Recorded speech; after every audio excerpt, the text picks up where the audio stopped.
there are probably a lot of unexplained things when it comes to the oceans.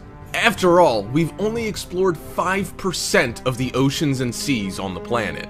That might actually come as a surprise to many, but with so little of the oceans and seas explored, it's no wonder there are so many mysterious things happening that have no explanation. With that in mind, check out these 5 deep-sea anomalies that can't be explained. Before we begin, make sure you hit that subscribe button to get notified every day for more amazing content. With that being said, let's begin. Number 5. Upsweep sound. There's a sound out there in the oceans which continues to baffle scientists. The sound has been picked up on what are called equatorial autonomous hydrophone arrays set up by the National Oceanic and Atmospheric Administration. This array is set up in the oceans and focuses on the condition and current state of oceans and waterways. The monitoring includes all kinds of things, and even listening to the ocean and the creatures and animals that inhabit it. However, in 1991, the underwater hydrophone arrays picked up a sound that no one has been able to explain. The sound has become known as the upsweep. The sound is a long, narrow band upsweeping sound which have a duration of several seconds each. When trying to identify the sound, whales and ships were immediately ruled out as the usual noise-making suspects who frequently make enough noise to be identifiable. And the sound isn't coming from just one place in the Pacific Ocean. In fact, it's been detected from one end of the Pacific to the other end. As far as the US Navy knows, they've never heard a signal like this before, and they've been listening to the oceans for decades. There are only a couple of things known about the sound, and that's that the sound appears to be seasonal, which reach peaks in both spring and autumn, but no one's sure if this is because of changes in the source of the sound itself or changes in the environment. And if you want coordinates, the sound seems to be originating in an area at 54 degrees south and 140 degrees west, right smack dab in the middle of the Pacific. The sound originates from an area with volcanic seismicity. However, the sound has nothing to do with volcanic activity, and the exact origin of the sound is unknown. So what about the sound itself? A lot of people have commented upon hearing it that it sounds like millions of voices, perhaps crying from hell. Is it creepy? Listen for yourself and see if you don't think it's a sound straight from a horror movie soundtrack. What do you think it sounds like? Let us know in the comments below. Number 4. Underwater whirlpools. Whirlpools aren't really a major thing or even mysterious. They happen all the time all over the world. However, once in a while, something's seen out there that defies any explanation or simply has no explanation, leaving everyone scratching their heads. Take, for instance, this next story about a giant whirlpool that was picked up by NASA's Terra satellite on December 26, 2011, as it was passing over the South Atlantic Ocean. The satellite sent back an incredible image of a giant underwater whirlpool which was vividly glowing a deep blue. However, the proportions were very unusual, which left scientists perplexed. So how big was this thing? Spotted just 500 miles off the coasts of South Africa, the diameter of this whirlpool stretched over 100 miles of the Atlantic Ocean. A whirlpool of this size has never been seen or recorded before or after this anomaly. And by the way, whirlpools don't glow a vivid blue, which really caught everyone off guard. Some scientists have considered the possibility of the blue glow being attributed to phytoplankton, which has what it's called bioluminescence. These plankton use this as a sort of defense mechanism to evade predators, and they produce this light when they are disturbed, such as in waves, or disturbances in the water, such as this whirlpool. But then you're talking about phytoplankton in a 100-mile diameter, which is certainly possible. And while that sounds like a reasonable explanation about the color, what actually caused such a giant underwater whirlpool is unknown. Some scientists say that the formation of such a large whirlpool could only be caused by a massive underwater earthquake from a scientific point of view. There was another giant vortex that devastated Japan in March 2011, which sent 30-foot waves smashing the shorelines and was the largest earthquake-caused tsunami to ever hit the country. However, no one knows what caused this particular event because there were no reported earthquakes or any extreme weather that was reported in the Atlantic Ocean. Some have guessed it's possible that some otherworldly device, or perhaps some experimental military device, created the giant spinning and glowing blue vortex. Or perhaps it's just something that the planet creates once in a while. If you have some ideas, let us know in the comments. Number 3. Gulf of Cambay Discovery. The Earth is pretty good at covering its tracks when it comes to finding ancient civilizations or fossils of early humans. In fact, we're fairly lucky when it comes to finding dinosaur fossils and bones. But sometimes, we end up stumbling on something that forces us to rewrite history as we know it. There isn't much left standing on Earth when it comes to ancient civilizations. Take one look at the Great Pyramids of Egypt, and it's hard to imagine that people were once walking the ancient streets. There isn't much left standing except the Great Pyramids, and the people who built them are an ancient civilization to which not many other ancient civilizations can be compared to. However, some new discoveries in the Gulf of Cambay might be even older than the ancient Egyptian civilization.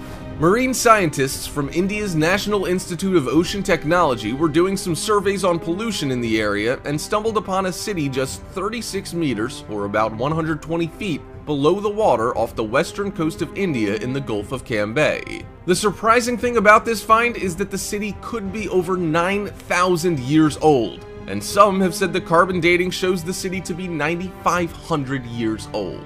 The city isn't small either, with remnants measuring 5 miles long and at least 2 miles wide. The oceanographers used some fancy equipment called side-scan sonar, which beams sound waves down into the water, which identified some huge geometrical structures. Once the city was found, some stuff was taken from the site to do some carbon dating, such as pottery, construction material, some sections of walls, jewelry beads, sculptures, and even some human bones and teeth. If the carbon dating is correct, then it would mean that it's even older than the ancient Harappan civilization that's around 4,000 years old. In fact, some cities like this aren't known in any archaeological record until the first cities began to appear in Mesopotamia 4,500 years ago. There's not much else known about the scale of the underwater cities of Cambay. It's not known what people built these cities or what happened to them. Number 2. Lake Michigan Stonehenge. Everyone that knows a little bit about history most likely knows about the Stonehenge in England that's above water. But if you aren't sure what a Stonehenge is, it's a prehistoric monument in Wiltshire, England that was constructed from 3000 BC to about 2000 BC, and it's speculated that over these thousands of years, it changed or evolved into what it is today. And when you're talking about Stonehenge, it's likely the exact monument that's being mentioned.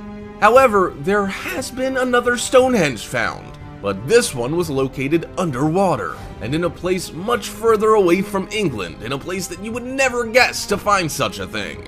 But below the surface of Lake Michigan, just around 40 feet deep, another Stonehenge-like monument has been found. Yes, America has its very own Stonehenge. The set of peculiarly aligned stones that were found in the lake are believed to be over 10,000 years old. While some archaeologists were searching for some shipwrecks, they came across the mysteriously aligned rocks, which had to be placed there long before by some type of ancient civilization. Upon making the discovery, some of the researchers couldn't believe what they had found and what they were seeing. The stones were measured by divers and found to measure the same distance across. So ruling out the possibility that it was a natural formation was easy. If that wasn't enough to prove they were looking at a man-made structure, upon closer inspection, one of the divers was surprised to find a carving on one of the stones that resembled a prehistoric mastodon. This was one of the indications that the stones must be over 10,000 years ago when the mastodon became extinct. The rocks are speculated to be made out of a very hard granite, which means that whoever carved the animal into the stone must have had some tools of some kind. But the question of what ancient mankind could have used to carve such a hard material remains. One thing that should be mentioned is that the carvings were precise and not just scratched clumsily onto the rock. The discovery actually throws a monkey wrench into the whole history of mankind, because the underwater Stonehenge had to be built 12,000 years before the last ice age, and historically, mankind wasn't able to erect such elaborate things. Number 1. Cuba's underwater city. Many people know or have heard about legends of underwater cities such as Atlantis or the underwater pyramids of Yonaguni-jima, Japan. However, few people know about the underwater city that was found near Cuba. The underwater city was discovered by a marine engineer by the name of Pauline Zalitsky and her husband while exploring the ocean floor near the western tip of Cuba. This was another case of searching for sunken Spanish shipwrecks that could contain long-lost treasures of gems and gold. However, instead of finding a sunken treasure ship, they may have uncovered something even more valuable. They discovered massive stone bricks, pyramids, and other stone structures that resembled an ancient lost city which was under the sea. As soon as word got out about the discovery, many who study underwater discoveries were excited as they studied the images carefully.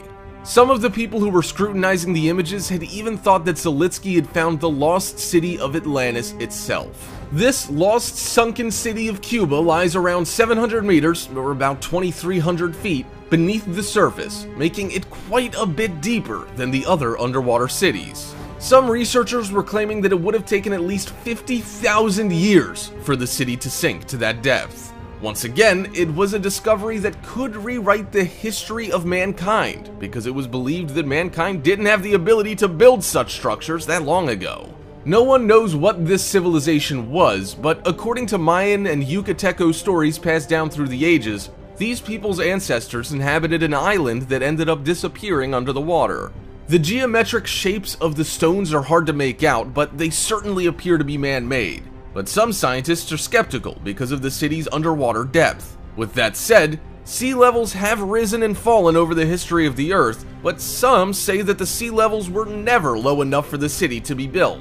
Many researchers and scientists say that the sonar images are inconclusive, and even Zalitsky was warned away from investigating further, making it appear that the Cuban government wanted to finish what she had started. Hope you enjoyed the video, Top 5ers. If you haven't already, check out our other channel, Americano, to enjoy even more amazing list videos. There will be a link in the description, so check it out, as well as our other